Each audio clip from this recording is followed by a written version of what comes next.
Hi there, please feel free to tip me a minimum of $2.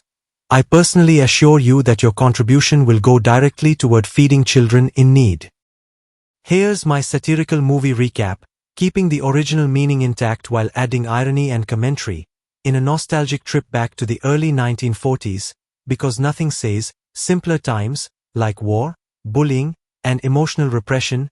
Willie Morris reflects on his childhood, which, like many great American stories, is essentially about a boy and the one emotionally available being in his life, his dog, Skip.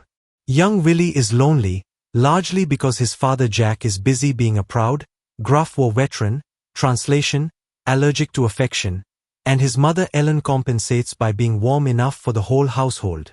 With no friends and only a glorified neighborhood celebrity, Dink Jenkins, as company, Willie's social life is about as lively as a history textbook, until Dink gets drafted, proving once again that war ruins everything, including small-town friendships. In a bold act of maternal rebellion against Jack's no feelings allowed policy, Ellen buys Willie a dog. Enter Skip, a smooth fox terrier who immediately becomes better at emotional support than any human in the film. Willie and Skip bond instantly, which is fortunate, because school is a daily festival of bullying courtesy of three boys who clearly peaked in elementary school. Things escalate when Willie is forced into a series of questionable friendship trials, including graveyard sleepovers and negotiating with actual criminals. Yes, because nothing builds character like moonshiners threatening your dog's life.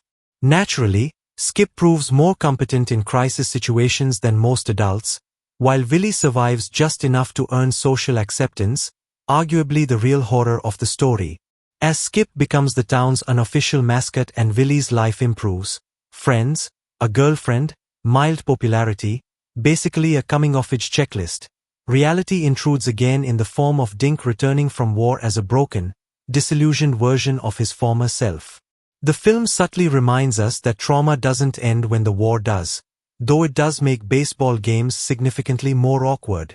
Speaking of which, during one particularly disastrous game, Willie channels his inner flawed protagonist and lashes out at Skip, because nothing says, "I'm emotionally overwhelmed," like hitting your only loyal companion.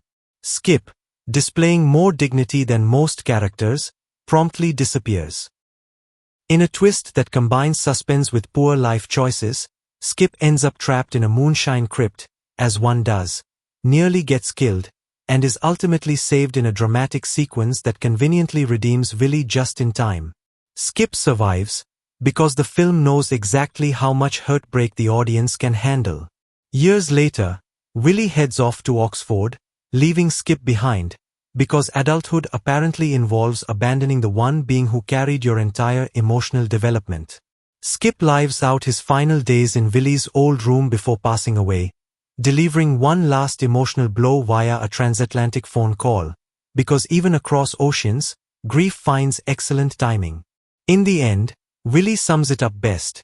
He was an only child, Skip was an only dog, and together they managed to navigate a world where humans were often the least reliable part of the equation.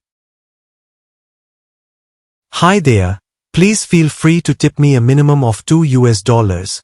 I personally assure you that your contribution will go directly toward feeding children in need.